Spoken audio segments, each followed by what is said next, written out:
High class. आज का जो टॉपिक है वो है हमारा क्या, फॉरेन ट्रेड। क्या हमारा टॉपिक आज, foreign trade at the eve of independence. Independence के टाइम पे हमारा फॉरेन ट्रेड सिस्टम कैसा था। You know foreign trade, foreign trade क्या होता है पता है ना बच्चों तुम्हें। फॉरेन ट्रेड मतलब export import with rest of the world. दूसरे कंट्रियों से जब क्या करते हैं, एक्सपोर्ट इंपोर्ट करते हैं तो उसे हम फॉरेन ट्रेड बोलते हैं। ठीक है, फॉरेन ट्रेड को एक और नाम से भी जाना जाता है, दैट इज इंटरनेशनल ट्रेड। क्या, तो एग्जाम में अगर इंटरनेशनल ट्रेड के नाम से भी आ जाए तो घबराना नहीं, वो फॉरेन ट्रेड ही पूछ रहा है आपसे। ठीक है, तो foreign trade at the eve of independence. देखो आपके पूरे बुक में ना हर सेक्टर के बारे में पूछा गया है अलग अलग टाइम पर। जैसे अभी हम प्रीवियस क्लास में एग्रीकल्चर सेक्टर पढ़ चुके हैं, पर टाइम क्या था, at the eve of independence, independence के टाइम पे। इंडस्ट्रियल सेक्टर पढ़ चुके हैं at the eve of independence. अब क्या पढ़ने जा रहे हैं, international trade means foreign trade पढ़ने जा रहे हैं, वो भी कब की बात हो रही है, at the eve of independence. अब मैं बता दूं ये सारे टॉपिक फिर से क्रिएट होंगे, पर समय कुछ और होगा। आने नहीं, 1950 टू 1990 चैप्टर आने वाला है, इंडियन इकोनॉमी 1950 टू 1990। ये सारे टॉपिक दोबारा से होंगे, पर समय टाइम पीरियड कुछ और होगा।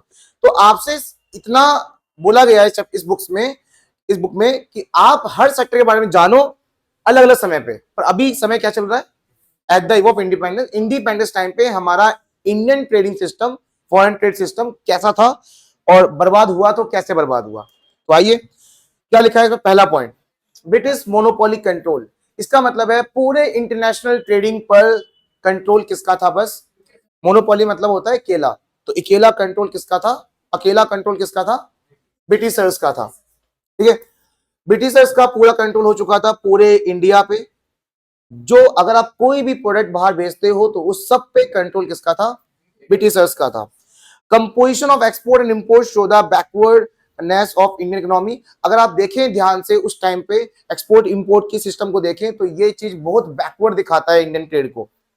Export and import were largely restricted, मतलब सीमित। एक्सपोर्ट और इंपोर्ट पूरी तरह सीमित था, किससे, बस, टू ब्रिटेन। मतलब आप ब्रिटेन से ही एक्सपोर्ट इंपोर्ट कर रहे हो। एक्सपोर्ट इंपोर्ट मतलब आप रॉ मटेरियल किसको बेच रहे हो, ब्रिटेन से, और ब्रिटेन से ही क्या आ रहा है, फिनिश गुड्स, है ना, फाइनल गुड्स वहीं से ही आ रहे हैं।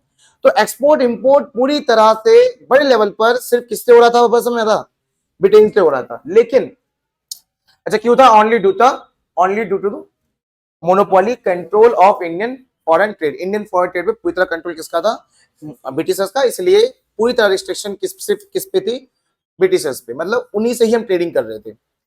लेकिन उन्होंने उस टाइम पे कुछ कंट्रियों के लिए हमें फ्री किया था, वो कंट्री आपके सामने लिखे हुए हैं, नीचे क्या लिखा हुआ है, while the rest was allowed with few other country like China, Ceylon और पर्शिया। सिलोन मतलब श्रीलंका, ठीक है, उस टाइम नाम सिलोन था, अब श्रीलंका इसका। तो चाइना, सिलोन और पर्शिया, जिसका दूसरा नाम क्या है, ईरान, इन कंट्रियों से भी हम ट्रेडिंग करते थे, इन कंट्रियों से भी ट्रेडिंग करते थे उस टाइम पे हम। ठीक है, लेकिन मेनली ट्रेडिंग हमारा किस पे रह गया था, बस किस पे रह गया था, बस ब्रिटेन से। ठीक है, बोला करो बीच में आप, ठीक है, किससे रह गया था, ब्रिटेन से रह गया था, बस एक्सपोर्ट इंपोर्ट सब उनसे ही हो रहा था। और उसके पीछे का कारण यह है कि उन्हीं का ही कंट्रोल था पूरे ट्रेडिंग सिस्टम पे। दूसरी बात आ रही है कि export of primary product, primary मतलब रॉ मटेरियल, कि हम क्या बेच रहे हैं बाहर, रॉ मटेरियल बेच रहे हैं। ठीक है, and import of finish goods, और आप क्या खरीद रहे हो, फिनिश गुड्स खरीद रहे हो। ठीक है, क्या खरीद रहे हो, फिनिश गुड्स खरीद रहे हो। अब ये ऐसा कैसे हो गया, हम प्राइमरी प्रोडक्ट ही क्यों बेच रहे हैं बाहर, फिनिश गुड्स क्यों नहीं बेच रहे, क्योंकि उस पर क्या लग गया था, आ जाता है, टैक्स लग गया था। तो अब उसकी ट्रेडिंग की बात कर रहे हैं कि due to discriminative tariff policy, tariff policy को मतलब टैक्सेशन पॉलिसी कहते हैं, इकोनॉमिक्स में टैरिफ अच्छा वर्ड है। तो ड्यू टू डिस्क्रिमिनेटिव, डिस्क्रिमिनेटिव का मतलब है कि भेदभाव की तरह, ठीक है, कि फालतू में लगा दिया, सिर्फ एक अपना इंटरेस्ट निकालने के लिए, अपना फायदा करने के लिए टैरिफ पॉलिसी लगाया गया, adopted by the British government. India become net exporter, मतलब इंडिया एक सिर्फ एक्सपोर्टर बन गया, किस चीज का, रॉ मटेरियल का, वो सिर्फ रॉ मटेरियल बेच रहा है। और हाँ, एक कंट्री, ध्यान सुनना, एक कंट्री अगर बाहर से जितना फिनिश गुड्स खरीदेगा ना उतना ही बर्बाद होता चला जाएगा, क्योंकि फिनिश गुड्स का खरीदने का मतलब है आपके देश का पैसा बाहर जा रहा है। ठीक है, एग्जाम बताता हूं, एग्जाम्पल, मान लो आपने 5,000 की लकड़ियां बेची, लकड़ियां रॉ मटेरियल है, और उनसे आप 20,000 का उसी लकड़ी से बना हुआ फर्नीचर खरीद रहे हो। आपके पास आए कितने? 5,000, गए कितने? 20,000। नुकसान तो अपना ही है ना। तो जितना आप फिनिश गुड्स बाहर से खरीदते रहोगे उतना ही हमारे देश का नुकसान होता रहेगा। और वही वहां पर हो रहा है। देखो, आप रॉ मटेरियल बेच रहे हो और क्या खरीद रहे हो? देखो, primary product on other hand it become importer of finish goods, और दूसरी जगह आप फिनिश गुड्स खरीद रहे हो जिसने किसने बनाया उसको? Reproduce by the British industries. ठीक है, तो आप एक्सपोर्ट कर रहे हो लकड़ियां और इंपोर्ट कर रहे हो वहां से फर्नीचर्स। ये एग्जांपल है बस। ठीक है, तीसरी चीज क्या है? Suez Canal. देखो, ये आप ना अपने बुक से पढ़ना। ठीक है, स्विच कैनल बेसिकली ये है क्या, एग्जाम में आ सकता है। बहुत सही चीज है। मैं आपको बताता हूँ एक चीज। आपको इंडिया दिख रहा है कहीं पे? यहाँ पे दिख रहा है ना साइड में? ठीक है, बाहर भेज दूंगा मैं यहाँ पे। हेलो, आपको इंडिया दिख रहा है यहाँ पे? अब बात ये है कि जो ब्रिटिशर्स थे वो इंटरनेशनल शिप से रॉ मटेरियल लेके जाते थे और फिनिश गुड्स भी किससे लेके आते थे? शिप से ही लेके आते थे। अब ये है कि उनके पास दो रास्ते हैं जाने आने के। ठीक है, मैं आपको दिखाता हूँ, एक सेकंड को।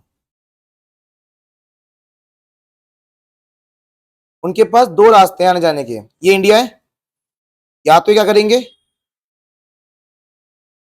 इंग्लैंड कुछ इस तरफ है, या तो ये यहां ऐसे जाएंगे इस तरह से, या तो ये कैसे जाएंगे, इधर से घूम घाम के उधर से पूरा प्रॉपर घूम घाम के फिर ऐसे आएंगे।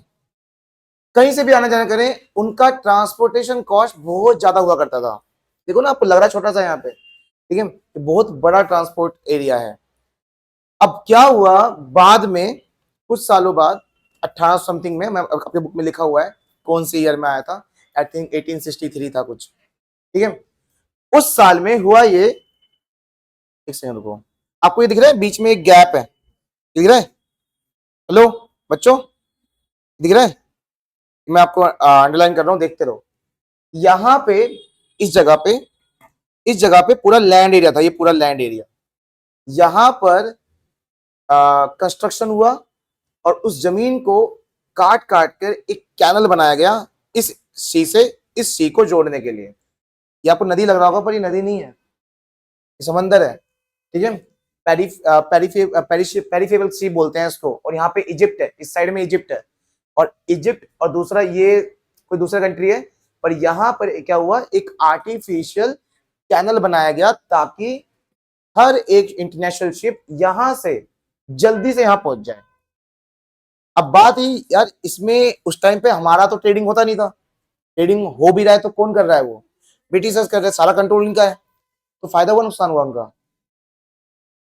सबसे बड़ा फायदा हुआ, उनकी ट्रांसपोर्टेशन कॉस्ट कम हो गई। ऑब्वियसली पेट्रोल ज्यादा लगेगा जाने आने में। यहां से क्या हुआ, और अगर मैं कहूं कि आप ब्रिटिश की जगह हो और आपको ट्रांसपोर्टेशन कॉस्ट कम लग रही है और आने जाने में समय भी कम लग रहा है, तो अब बिजनेस को बढ़ाओगे घटाओगे? अब लेन देन और बढ़ गया।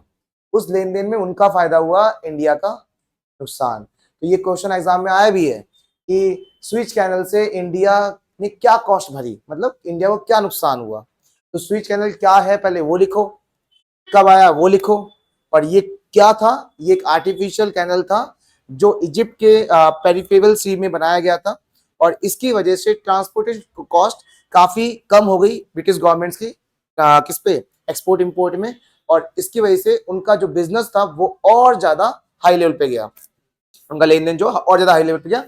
इसका नुकसान सीधा किसका हुआ? इंडिया को। इंडिया के रॉ मटेरियल, सोने चांदी सिक्के सब यहीं से ही जल्दी जल्दी आने लगे। ठीक है, मैं बड़े बड़े जनरल की बात नहीं कर रहा, उस टाइम के छोटे छोटे हवलदार भी छोटे छोटे नौकाओं में, छोटे छोटे जहाजों में भी यहाँ से उठा उठा के सारे जो जेवरात, मतलब जो भी खजाने थे, सब यहाँ से जाने लगे थे। ठीक है, जल्दी जल्दी पहुंच जाते थे, और उस टाइम पे सिक्योरिटी इतनी नहीं थी होती थी। ठीक है, चलिए, तो ये था आपका स्विच कैनल। और इंटरनेशनल ट्रेड में ही क्यों पढ़ रहे हो? क्योंकि आप समझ गए होगे कि हाँ, ये भी इंटरनेशनल ट्रेड का एक पार्ट है, और ये इसकी वजह से काफी नुकसान हुआ था। आज भी है ये, आज भी यहाँ पे लोग जाते रहते हैं। ठीक है, जाते हैं यहाँ से आते जाते हैं, बिजनेस करते हैं। ठीक है सर, समझ में आ गया बच्चों तुम्हें? इसको आप अपनी बुक से एक बार जरूर रीड कर लेना। ठीक है, एक पैराग्राफ दे रखा है नई इंडियन इकोनॉमी में। पुरानी इंडियन इकोनॉमी की बुक अगर है आपके पसंदीदा में तो शायद ना हो, लेकिन नई इंडियन इकोनॉमी में छोटा सा नीचे एक पैराग्राफ दे रखा है स्विच चैनल का अलग से, उसमें जरूर रीड कर लेना आप उसको। बहुत अच्छे समझ में आएगा। उसमें क्या रीड करना है, जो बताइए वो सब कुछ लिखा हुआ है, बस एक बार याद कर लेना डेट और कौन सा ईयर था, किस दिन ये ओपन हुआ था। ठीक है, चलिए अब बात करते हैं। एक और इंपॉर्टेंट क्वेश्चन आपके सामने आ चुका है, पॉइंट है क्या, drain of Indian wealth. Drain का मतलब क्या होता है, बेसिकली यूज करना। ड्रेन मतलब क्या होता है, यूज करना। और किसको यूज करना, इंडियन वेल्थ को। अब बात यह कि यूज एक ऐसा वर्ड है जो एक पॉजिटिव दिखा रहा है। यूज एक कैसा वर्ड है, पॉजिटिव चीज दिखा रहा है। जैसे फॉर एग्जांपल आपके पास कुछ पैसे, आप उसे यूज कर रहे हो, एक पॉजिटिव दिखा रहा है। लेकिन यहां पे ड्रेन वर्ड एक नेगेटिव वर्ड है।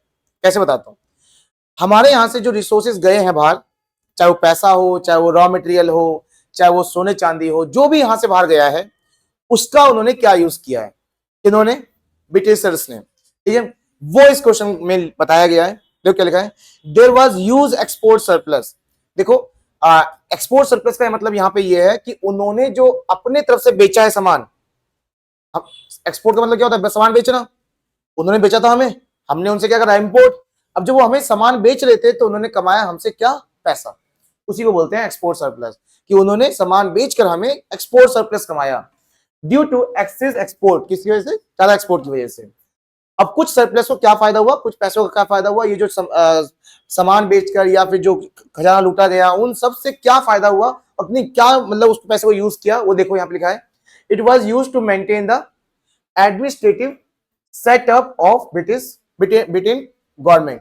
चाहे वो अपने देश की बात हो या हमारे देश की बात हो, यहाँ पे उन्होंने अपने या अपने देश में उन्होंने एडमिनिस्ट्रेटिव सेटअप किए। यू नो एडमिनिस्ट्रेटिव सेटअप क्या होता है, एडमिनिस्ट्रेटिव सेटअप का मतलब होता है अपनी राजनीतिक चीजों को फैलाया।